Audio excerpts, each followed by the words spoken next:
on niisugune põline puutsatalu, et on olnud aegade algusest siis nagu minu suguvõsa on siin toimetanud. Et mina võtsin selle talu konkreetselt üle oma vanaisalt. Lihtsalt energiat oli vaja niikuinii kuskile rakendada ja sihuke puberteedi, hilispuberteet nagu hilispuberteedis sobib nagu teha selliseid radikaalseid otsuseid, et kes teeb mida, et kes läheb ümber maailma reisile ja kes läheb maale elama, et ega seal suurt vahet ei ole.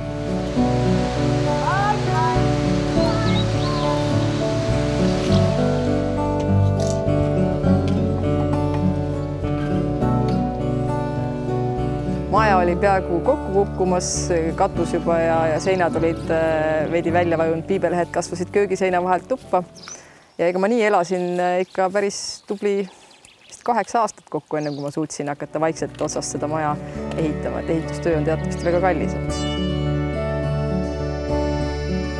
No esimese hoogaga tuligi nagu hooned ära päästa, et katused, uued teha, seinad sirgeks, sarikad sirgeks. Siis kui majad sai, mõlemad hooned sai korda teha, siis tuli hakata nagu veiste peale mõtlema, et ennem lihaveised, kelle arvukus vaikselt kasvas kogu aeg, elasid ka mul nii-öelda kuuseheki all.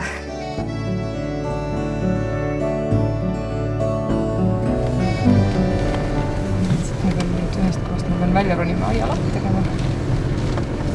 Juba päris läheb. Veisekasvatuse juurde ma jõudsin ikkagi sellest, et sihuke väike nii-öelda salaarmastus on veised kogu aeg olnud, et kui ma olin noorem, selline 10-11 aastane, siis oli nagu ikka kõikidele tüdrukutele meeldivad hirmsasti hobused, eks. Et siis ma käisin ratsutamas ja nii edasi, aga nüüd on hobune ainult ilu pärast mul ja mulle lihtsalt meeldivad suured loomad, ilusad suured loomad, et sellepärast ma neid kasvatangi. Jah, kas te ei viitsi tulla üles meiega suhtlema? Mis Emmi? On nii. Viitsi tulla meiega suhtlema.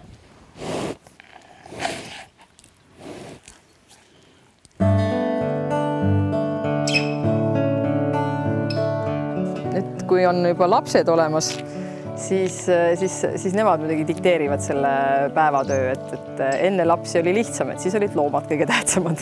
Et siis enne, kui endale ise kohvi tegid, siis pidi loomad käima ära söötmas. No nüüd käib kõik nagu lastetakti järgi, et kõigepealt tuleb ärgata, siis lapsed riidesse, üks laps lasteaeda, teine laps ära sööta ja siis minna lehmi vaatama, et kas nad on talvel, siis vastavalt tuleb neid söötma hakata ja suvel lihtsalt käia tiir peale, vaadata, et karjamal on kõik korras, hinnata seda, et millal nad tuleb teise koplisse ajada ja nii edasi.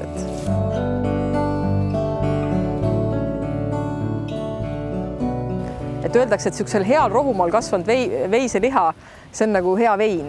Et kõik need maitsenüansid, mis rohundid annavad, tulevad selles liha maitses välja. Ja see on tegelikult palju kallim liha kui see, mis kuskil nuumafarmides kasvatatakse. Nad on täiesti sõbralikud. Nad on lihtsalt õudsad uudisimulikud. Nad tegid ühe tiiru ära, nüüd tulevad teise külje pealt lähenevad meile. Veisekasvatajal enamasti ongi veisega sihuke eriline suhe, et nad ongi natuke nagu suured lemmikloomad, aga see kehtib nagu nende ammlehmade kohta.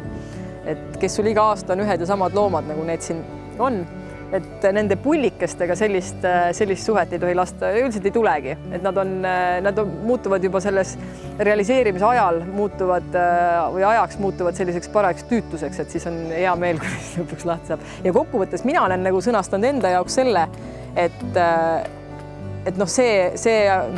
see eesmärk, mida see loom teenib, et see liha on lõpuks nii hea, et see peab nagu lihtsalt tagama selle, et mul ei ole tast kahju, et tema liha on nagu õigesse kohta läinud. Et see tarbija, kes seda sööb nii-öelda ja ütleb, ja õhkab niimoodi, et ta ei ole midagi paremat kunagi saanud, eks. Et siis on see ju nii-öelda parim viis, kuhu see veis. Hullem oleks, et oleks vanatussurma sunde kuskil auku aetud, eks.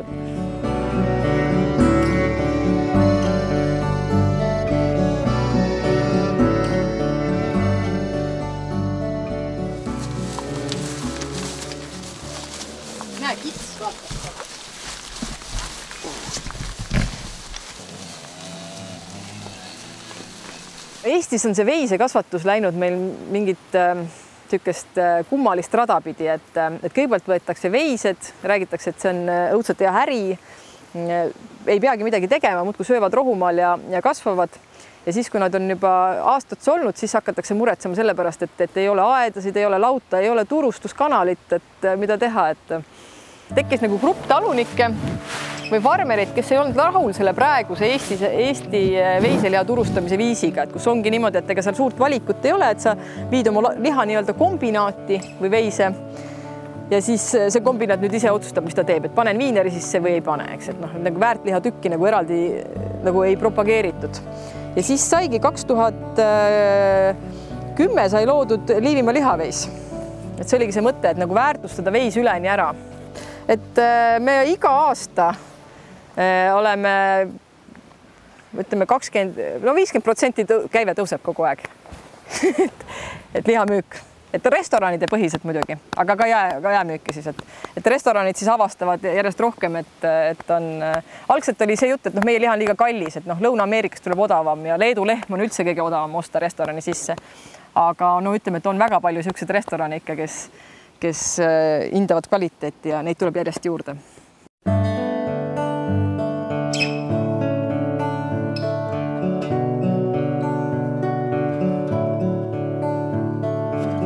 Tööd on täpselt nii palju, kui jõuad teha, et see nagu alati saab rohkem teha veel, et selles ei ole üldse muret, et töö otsa lõppeks.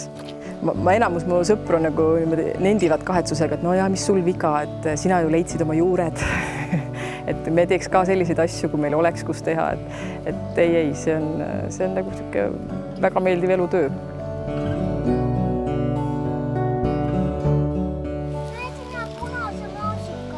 Noh, leidsid punase maasika? Oled sa kindel, et see maasikas on? Maasikas, mis maasikas? Kuidas sa niimoodi leidsid? Ma ei teadnudki, et meil siin maasikad on. Ära siis peale astu. Söö ära siis.